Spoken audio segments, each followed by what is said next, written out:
Hello, everybody, and welcome to a quaint little city called Burville, named after myself.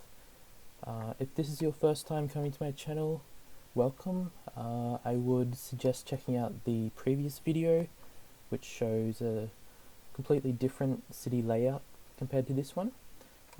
If you saw my video, my previous one, thanks for coming back. So I thought I'd just continue on with just looking at some little methods that I use as a town planner and in the game that I've noticed are quite useful. So let's go into, just wanted to quickly talk about how sometimes I use mixed RCI areas. So for example, if I just click on here to bring up the colors. Okay, so whenever I do an industrial area, I never do the industrial right up against the residential, because that's of course going to create some kind of health issues. So I at least put some kind of space between, whether it be a park or some commercial or office space or lots of trees, just something that divides it up quite nicely. So that's one example. Yeah, so again here we've got the industrial, a nice park, and commercial separating the industrial from the residential area. So it's always important to do that, because who wants to live next to dirty industrial areas? So something that I've noticed a lot of people do, and then they find they wonder why they have such big traffic issues, is they do something like this. I'll just close that. So they do something like this, but with main roads. So they'll have 5 or 6 lanes coming in together, and sometimes it doesn't even do traffic lights. So my suggestion is to avoid things like intersections like this in busy areas. So it's okay in less busy areas like here, and it's okay here because there's not much traffic. But if this became quite busy, I eventually would block off this road and turn this into a complete roundabout, because otherwise there's just going to create so much traffic backing up everywhere. Whereas a roundabout, there's no traffic lights, and it's a continuous flow through.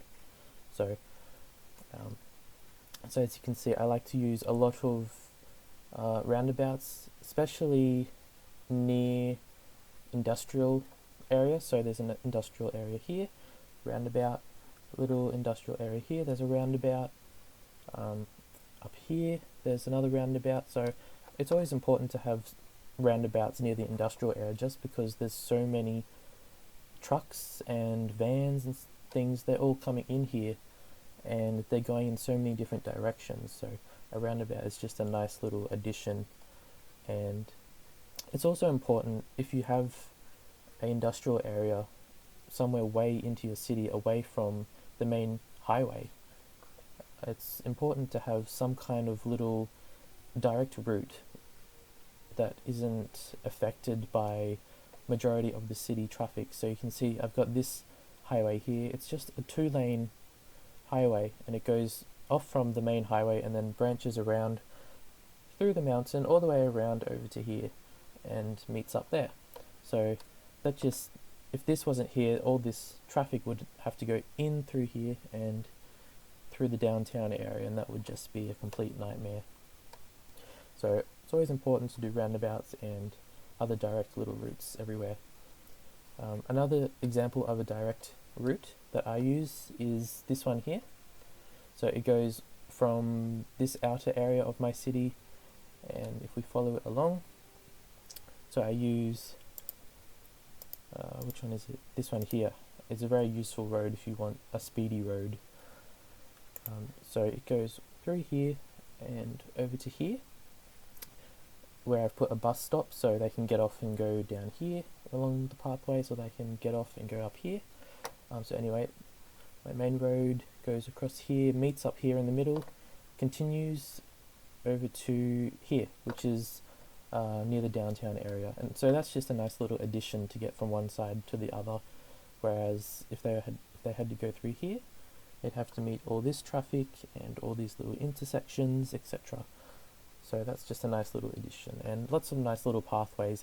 As you can see, it's a mountainside, so just lots of little pathways connecting it up over the train track, and lots of trees to reduce the sound. Just have a look at the what's this? A stadium. So I wanted to show my transport hub. I always like to do a transport hub. So we've got the train station. We've got two different subway stations. So the buses and also the tram right here. So the reason why I have two subway stations is because I have a lot of subways, of course. So I just got that. So if I only had one subway station, all of the subways would have to line up and wait here. So having two, it just reduces the impact on this one little station. So if I zoom out, it's just yeah. So most of it comes to this one, but there's also this one to just help with the general flow. And yeah, the tram is nearby, so I think here would be actually a good spot to put the ferry, so to connect it up to the main hub of the city, and then they can basically go from here out to anywhere. So it's important to have a good hub that connects. What am I doing? Connect up. So for example, just like that. So here's another hub. Got the train stations. Up here, train station, tram, bus, subway, pathway. So that's quite a good one actually. Where else? Yeah, here's another one. So buses, subway, tram. So it's all about good connectability. So this area has been abandoned by public transport. I don't know why, but yeah. So another thing I wanted to show quickly, if I can find it here. When you have a lot of traffic coming along this road, for example, and you have roads like these that are close to an intersection, if they were just a normal road like this, a two-way street, it's going to create stop signs and lights, traffic lights. So what I do to reduce the congestion line up here, I make these one way like this, and see now the traffic lights have gone. So now the traffic here can easily go straight past and not have to stop here. And then if they want to come back on the highway onto this road, they can just go over to here. Another example similar to that is here. So we have this main road that goes all the way up to the industrial area, down to the downtown area. And so what I wanted to mention is, if you, for example, had a road like this, for some reason, it creates this little section here. So if cars like these ones go this way, they have to stop here, and all this traffic is going to be backed up onto here, which will actually get in the way of the traffic that's trying to go straight through here. So it's important to avoid little sections like this, so you don't have traffic backing up onto the main road. So I just demolished that, which is why I've done it like that. It's not connected right there. Another quick little thing, there's a fire. I've noticed it's quite helpful if you put the schools and things near your transport hubs. It really helps overall, I've noticed. So yeah, so that's quite useful. And yeah, I think that's mostly everything I wanted to talk about.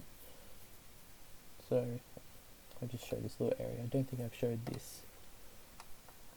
It's probably not a good area to have the ferry, the harbour, and that one. It's quite small. Um, yeah, so another main little back road like this one over here. So that's just a nice quick little way to get into the city as well.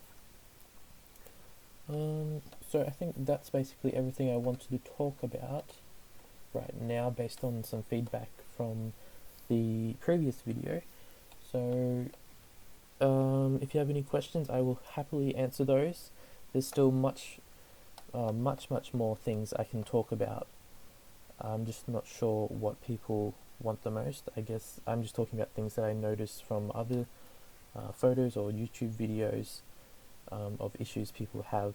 So yeah, feel free to ask any questions. Check out the previous video if you haven't already. And yeah, so like, comment, subscribe.